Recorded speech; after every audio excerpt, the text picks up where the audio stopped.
Un petit enfer du Nord, aujourd'hui sur le Tour, un peu plus court et moins dense qu'un Paris-Roubaix de 100 km. Cette 9e étape va emprunter 15 secteurs pavés, dont ceux d'Orchy, de Mons-en-Pévèle ou Canfin-en-Pévèle. Des secteurs rendus célèbres sur la classique et qui pourraient déjà donner une idée sur le futur vainqueur de ce Tour.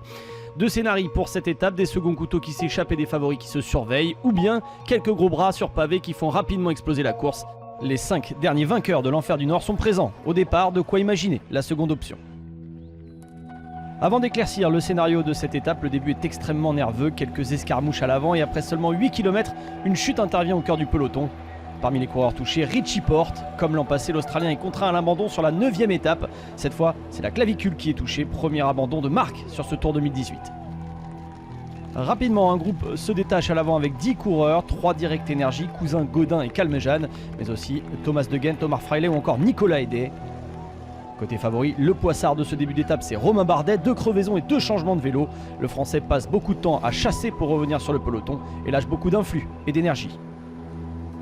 Mais Romain Bardet parvient à se faufiler à l'avant du peloton avant une chute massive qui va scinder le peloton en deux. Les Sky en nombre accélèrent, parmi les lâchés on retrouve Nibali, Yates, Uran ou encore Fuglsang pris dans cette même chute. Ce groupe parvient à faire la jonction, mais dans la chasse c'est un favori pour l'étape qui va au sol et perd tout espoir, le néerlandais de la Quick-Step, Niki Terpstra. À 52 km du terme, juste avant le secteur 9 d'Auchy à Bercé et celui de Mons-en-Pévèle, le groupe de tête a explosé, l'avance tombe sous les 2 minutes, ils ne sont plus que 6 à poursuivre leur effort. Dans le peloton, c'est Van Avermaet qui lance la bagarre, le maillot jaune en personne. Parmi les victimes de cette accélération, on retrouve Van Garderen en difficulté suite à une chute et Romain Bardet qui a encore crevé. À moins de 20 km de l'arrivée, les deux derniers rescapés de l'échappée initiale, Van Rensburg et Damien Godin, sont repris avant le secteur de Canfin-en-Pévèle.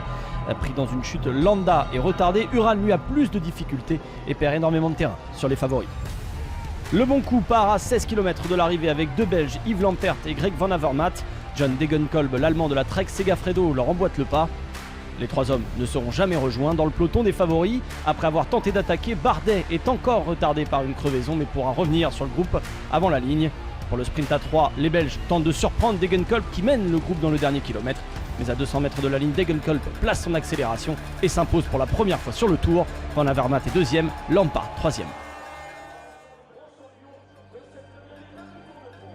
Ascenseur émotionnel pour la BMC sur cette 9e étape. L'équipe conforte son maillot jaune avec le Belge Greg Van Avermaet qui s'est battu jusqu'à la ligne pour la victoire d'étape. Le Belge accentue tout de même son avance au général et va passer une nouvelle journée en jaune, la 7e. Mais BMC perd aussi très gros sur cette étape après seulement 8 km. Richie Porte est pris dans une chute comme l'an passé sur la 9e étape. Il quitte le Tour avant les Alpes. La BMC perd son leader.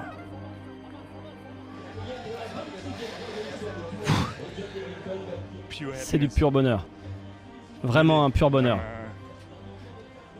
Je courais après cette victoire depuis très longtemps.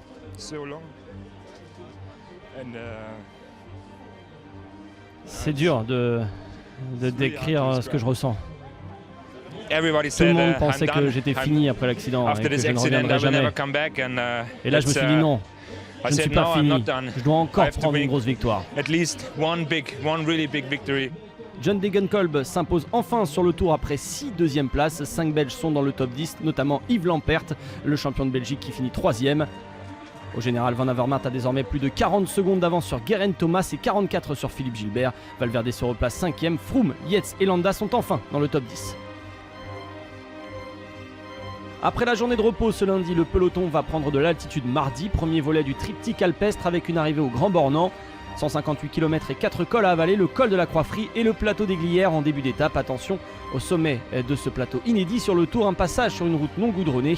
En fin de parcours, le solide col de Rome avec 9 km à 9% et le col de la Colombière avant d'une descente vers la ligne au Grand Bornand. Pas de transition moyenne montagne, haute montagne, il faudra être prêt de suite pour les favoris.